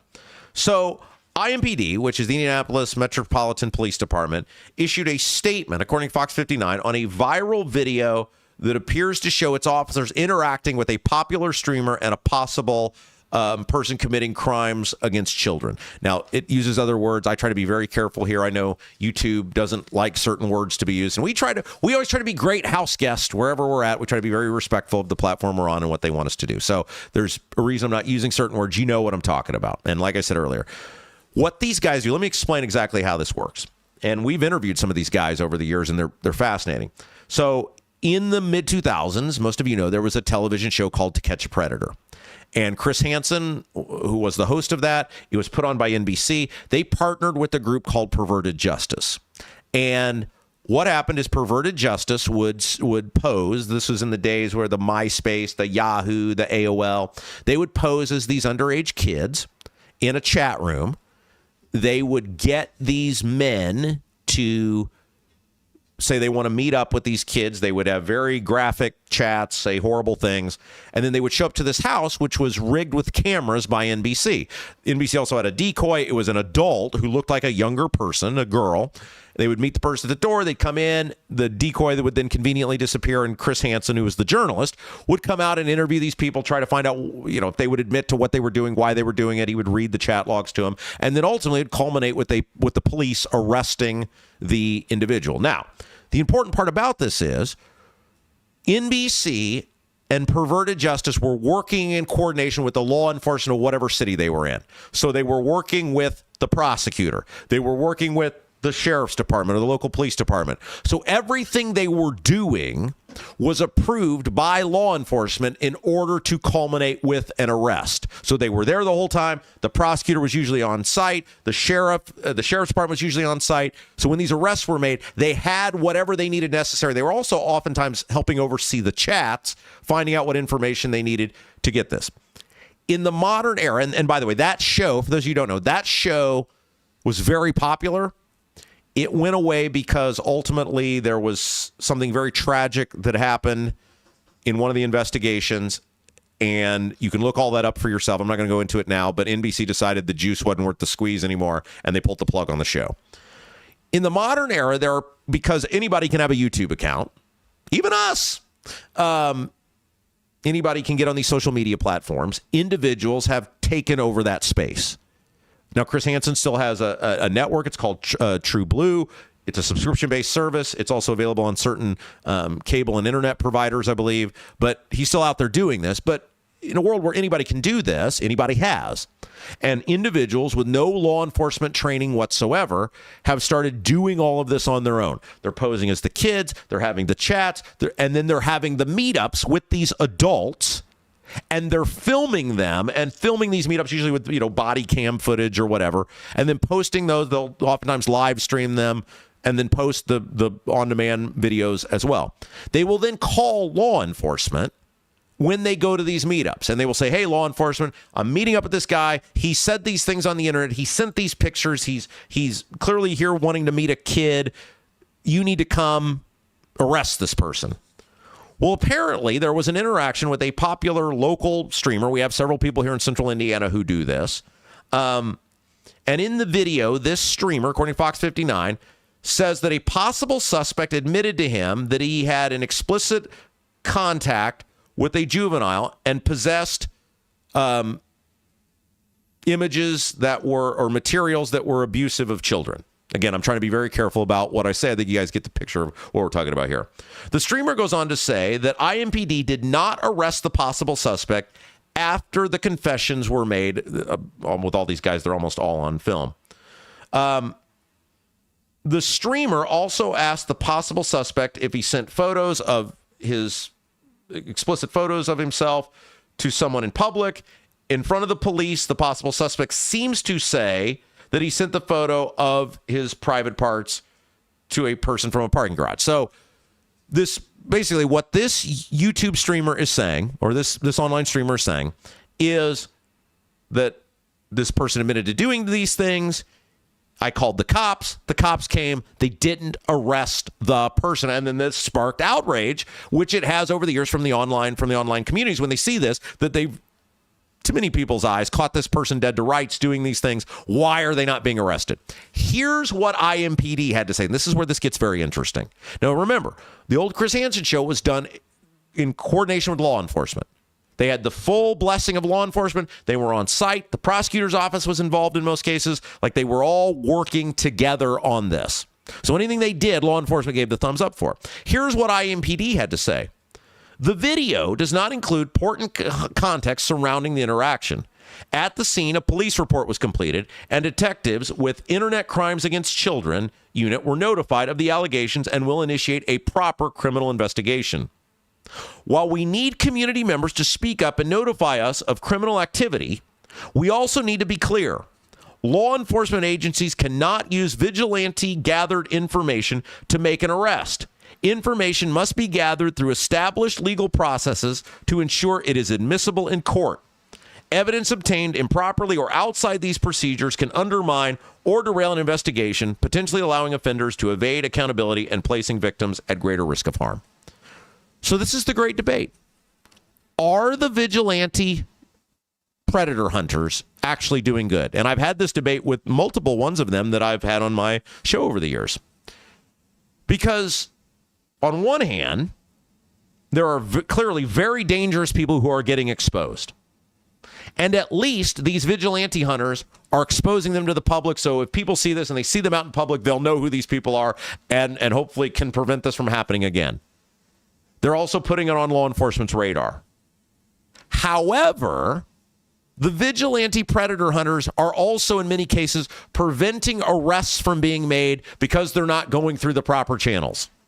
I understand what IMPD is saying. There's certain chains of custody, the way things have to be done in order to secure arrest, and these vigilante predator hunters, by the way they're doing it, are preventing that from happening. So while their hearts are in the right place, now let's face it, some of these people are doing it just for exposure. They're doing it just for clicks. They're doing it just to monetize their YouTube account. And they've recognized people watch these things. They do. People tune in for them. But many of them, and I've interviewed, there's a guy out in Colorado who's done this for years, who's pretty good about actually getting arrests, not always, but can get arrests. And I've talked to him about it, and his heart is in the right place. I believe he had a family member who was a victim of this and said, not anymore.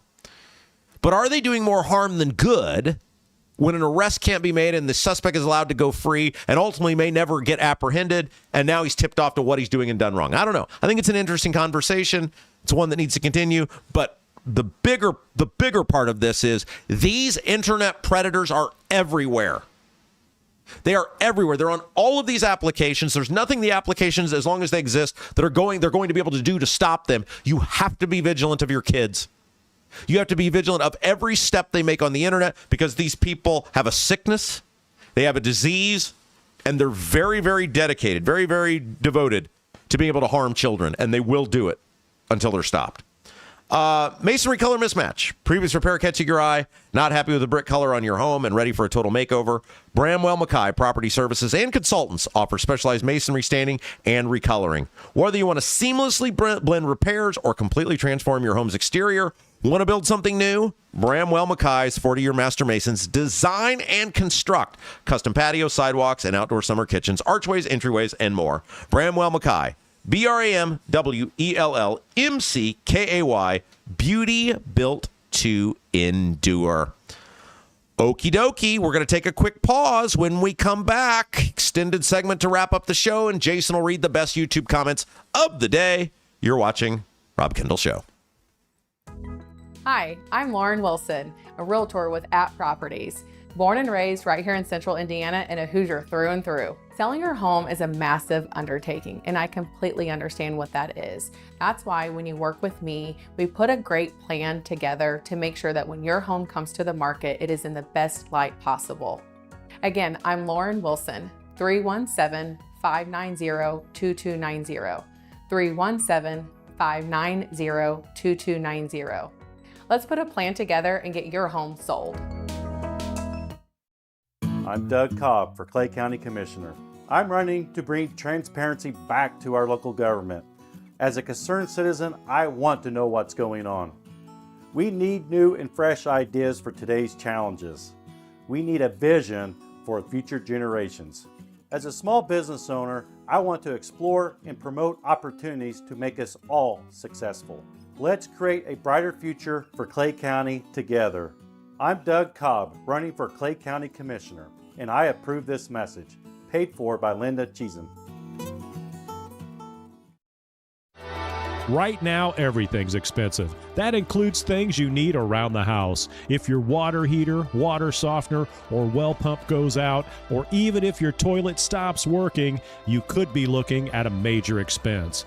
Don't let your next call to a plumber break the bank. Call John at Black Sheep Plumbing. John is a Hoosier lifer who takes pride in and stands behind his work. That's why all basic services and repairs with Black Sheep Plumbing come with a 2-year parts and labor guarantee, with water heaters having a 6-year parts and tank guarantee.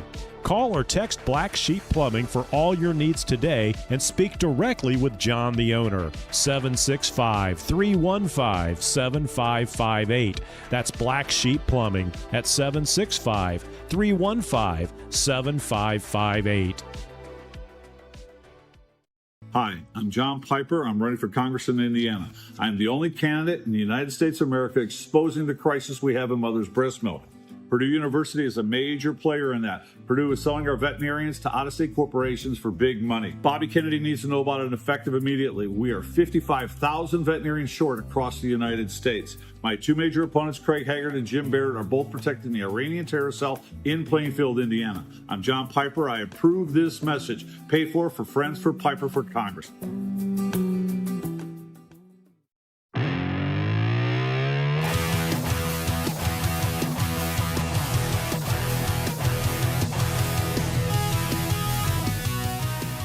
Hey guys, welcome back. Rob Kendall Show. Don't forget, hit that thumbs up button.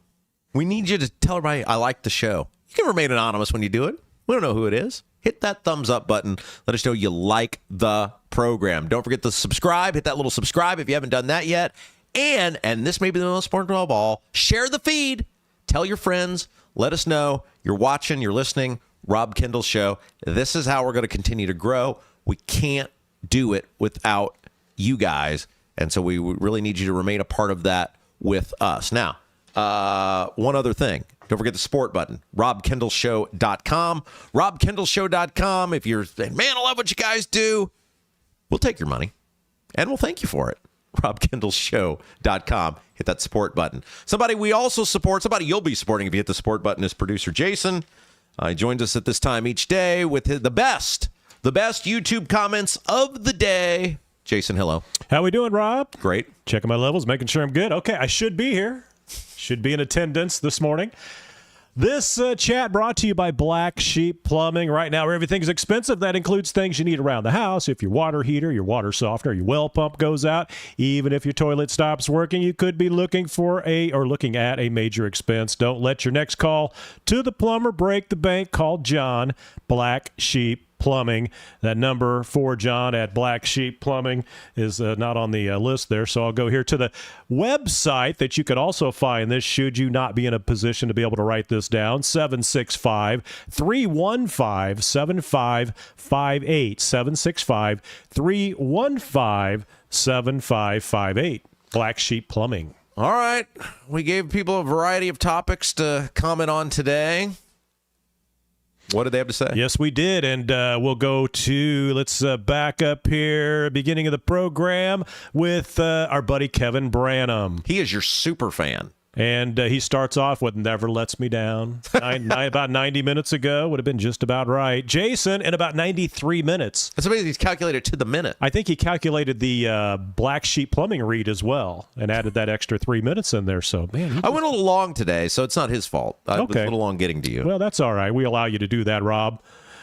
He also adds that the school system, all school systems in this state, need a Doge department. They do. Now, you guys remember, I set this up. I offered to do this. You remember this? This was last year. You could be, Elon. I told, and I was being very genuine when I said it, and I would have left radio to do this. I told Braun, I said, I will find you $2 billion in waste in Indiana government. All he heard was, I will find you. Yeah. And, I mean, I was being very serious when I laid this all out. I think I said I needed a staff of like $2 million. And I said, what an investment. We'll find the money for you. There's so much waste, but I said the rule was the money could not be spent by the state. I think that's what got him. I said, I'm not going to do this if you're just going to spend it on something else. I will only do this if you give it back to the taxpayers, and they didn't want any part of that. You know what they had to cut, though, from the budget to pay the budget, though? They have to cut, Rob. They had to cut $1 billion and raise taxes by $1 billion, so that was your $2 billion. They would have been able to balance the budget. There you go. Should have just listened to Rob Kendall. That's right. Like all of our listeners do right now. Nicholas Kurtz at Rob Kendall. Good morning, sir. My phone's only at 30%, but we're going to make it through this. That's positivity. Are you still with us, Nicholas? Let me know if you're power positive. Let me know if that 30% made it through. And let's see, Mad Duck. Last week, I heard Abdul on the radio, and he said, everybody wants data, but they don't want data centers. We won't be privy to that data. It's data that will be collected on us with no benefit to us. We're all experiencing the benefit of the data centers right now. That's right. If you're on YouTube, if you use YouTube, you're using the data center. That's just the way it is. And if you use Google, if you use your mail, Gmail, you're using the data center. The only way to get away from the data center is to get offline completely. But don't do that. Because how do you get information in this day and age? Not from local news, that's for sure. Well, right. I mean, this is it's like the conversation, and this is what's so frustrating about the data centers is there is a way everybody can win, but nobody's doing and look, the onus is ultimately on the data centers and the government. Right. The people aren't the bad part of this because they're victim to whatever. There is totally a way, and I think I said this before. I had a conversation with somebody who is a PR person for one of the data center companies. This was before we started the show. And I talked to her for probably 30 minutes, and I said, you guys are going to continue to lose until you change the way you go about trying to get public approval. If you guys just want the thing to go in and everybody pissed off at you, keep going this way. But you got to change the way you present the thing because everybody should be winning and everybody can be winning. It's so simple. They're absolutely losing the PR battle. They are, and Absolutely. needlessly. And Mad Duck, we totally understand what you're saying. I totally get what you're saying because they're not explaining what the benefit is to us for that other than, well, you get to watch YouTube. Okay, I mean, I explained it in about 30 seconds, but they need to do a better job because they're paid a lot more than me. Andy Engel, and it's not just about YouTube. Andy Engel. Oh, we love YouTube. What's that? We love YouTube. Well, I mean, we thank them for whatever that's- data centers making this love may be a possible. bit strong. We're here. We're utilizing them. They should be paying us to be here. I think they're trying. Well, and you haven't said we can do that yet. They need to do that. On this topic, recently I have heard things like, okay, this is a different topic, but reading from Andy. If you don't like the current state of things, then go run for office and change it. That's all well and good, but what's the practicality of that?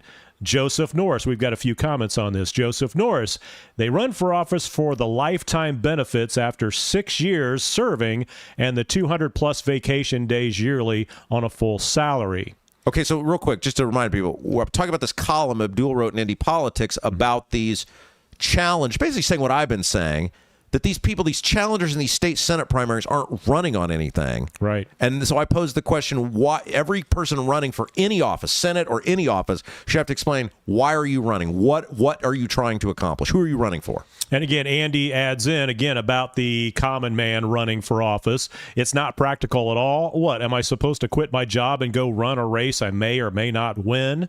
And then let's see. Can I touch on that for a second? Yeah, absolutely. It's he makes a very good point. So right. When I ran for public office, I was in a great position of I was self-employed. Mm-hmm. So, and most of the work I did most politicians probably are self-employed. They're doctors, attorneys, right? I mean, rich people, business people, right?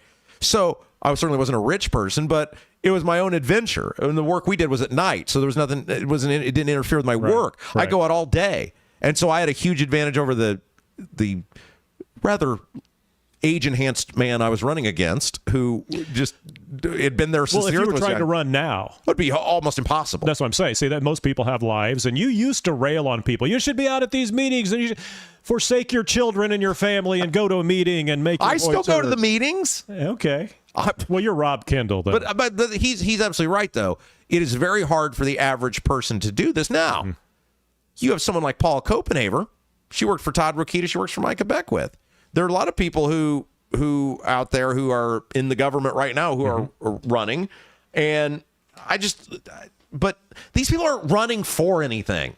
That's what's pissing me off. Like, they're not running about anything. They're just filling a slot. Yeah. And so you win. So what? How does that make my life any better? What are you going to do for me? Nothing. Zach Seawright.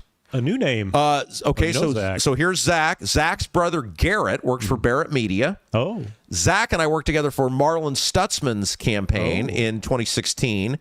And Zach, and I will not say it here because I don't have his permission to say it, did one of the funniest, most hilarious things on the campaign trail I've ever seen. And maybe if he's still listening right now, he will allow me to tell the story about what he did, because I am struggling to hold it together right now just thinking about it. Anyway, that's Zach. Well, Zach, please give us the green light so we can hear this story. But he comments that apparently skipping work today. Best part of having PTO is watching the Rob Kendall Show live for once.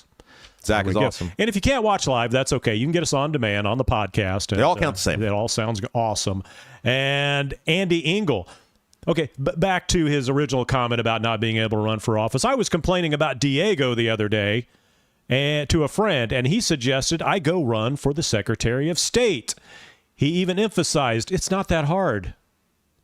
Guy's living in la land. Let's back up on that. We're going to get this with Shelton. David Shelton's coming in with us later this week. It's very hard to run for Secretary of State. First of all, you know what the filing fee is to run for Secretary of State? So the conventions are a money grab for the parties, right? That's what these conventions where they pick these candidates are. That's why all the people who are delegates have to pay a filing fee if you get elected delegate to go to the convention.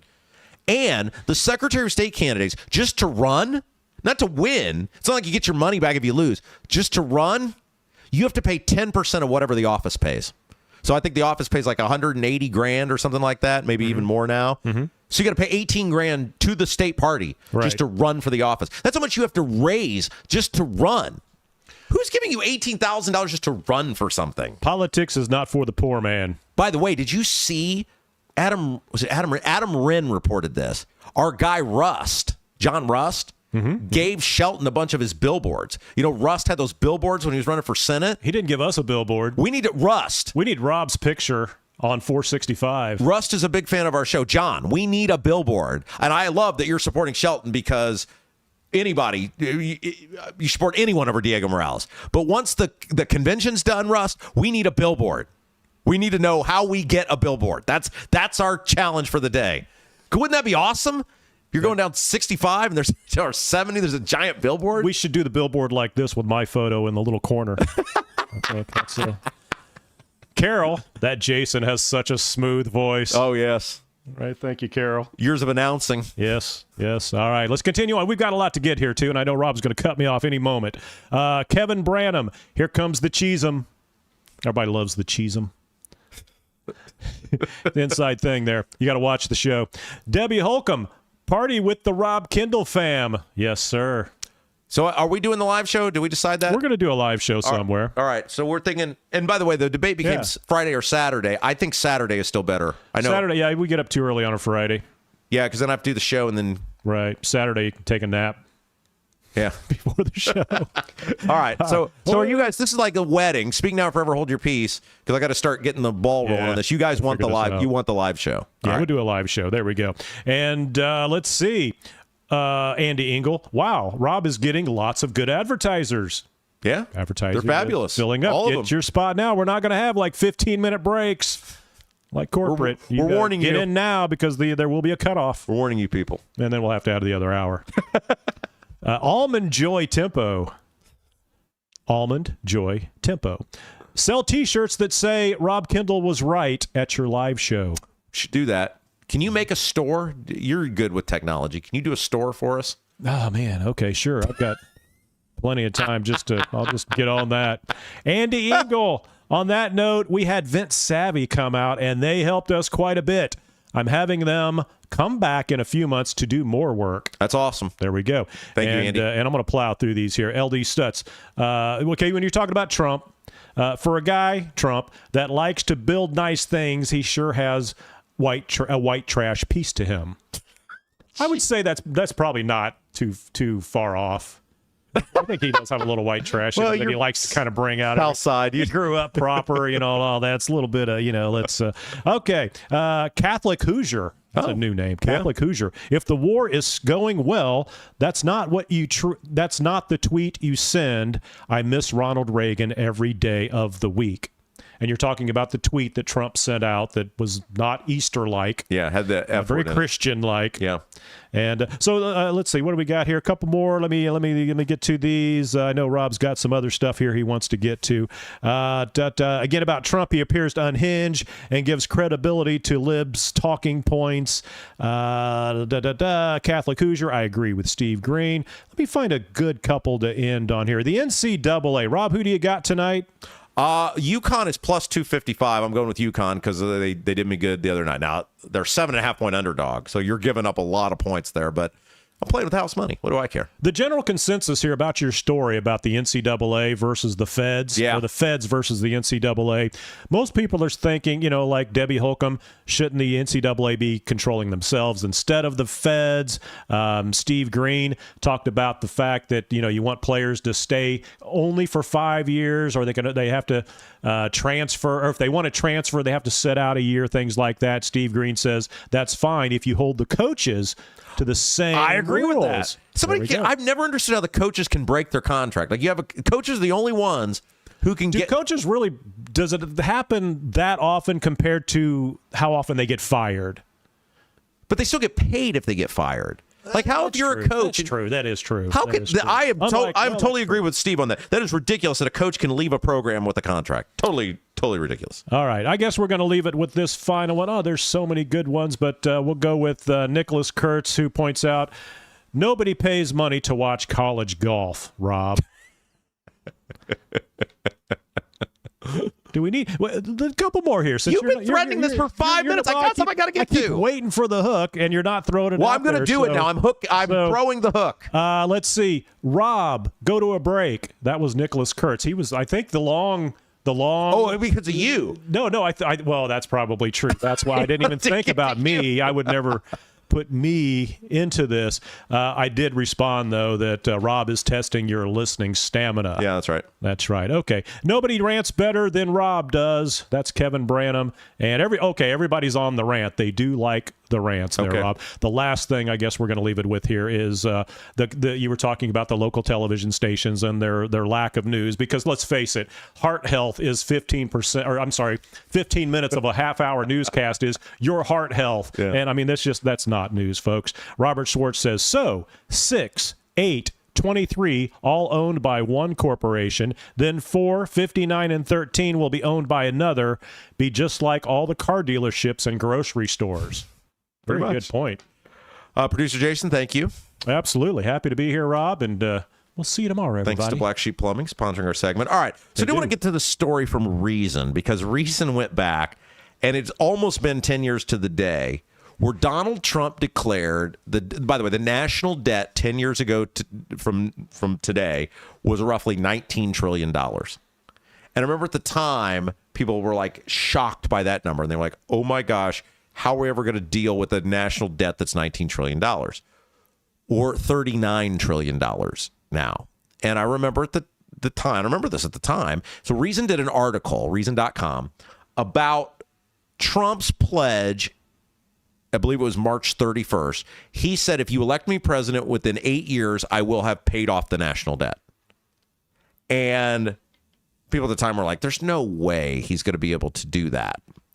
And in fact, the Committee for Responsible Federal Budget pointed out at the time, quote, achieving this goal would be virtually impossible, particularly for a candidate who has proposed large tax cuts and ruled out significant entitlement reforms. Think about where we were 10 years ago. A $19 trillion federal debt was viewed as insurmountable. And Donald Trump pledged in 8 years to pay off that federal debt. And the exact opposite has happened. We're now at $39 trillion. Want to know why Donald Trump is in the polling position he's in, and a major reason he was not reelected in 2020? The spending is out of control. The inflation is out of control. And I think it's easy to pick on Trump, which he deserves. I mean, he deserves to own his record. But in 2019, or I'm sorry, but when Trump was elected, we had a Republican House, a Republican Senate, and a Republican president. In 2018, after the midterms, we still had a Republican president and a Republican Senate. There's only been a 2-year window after the 2020 election through the 2022 election where the Republicans didn't have control of 1/3 of the government, which meant they had the ability to have some level of influence, or in this case, at least 4 of these years of the 10. Think about that. 4 of the years of the 10. The Republicans are going to have control of the entire federal government. People say, why are you so mean to Republicans? Who would I blame for this? Reason did some analysis on how much 10 years have cost you. Like how much more 10 years, the past 10 years. So this is Biden and Trump, right? It's not all just Trump. It's Biden in there as well. And Biden played a big part in this. But how much the last 10 years have cost you? This is fascinating.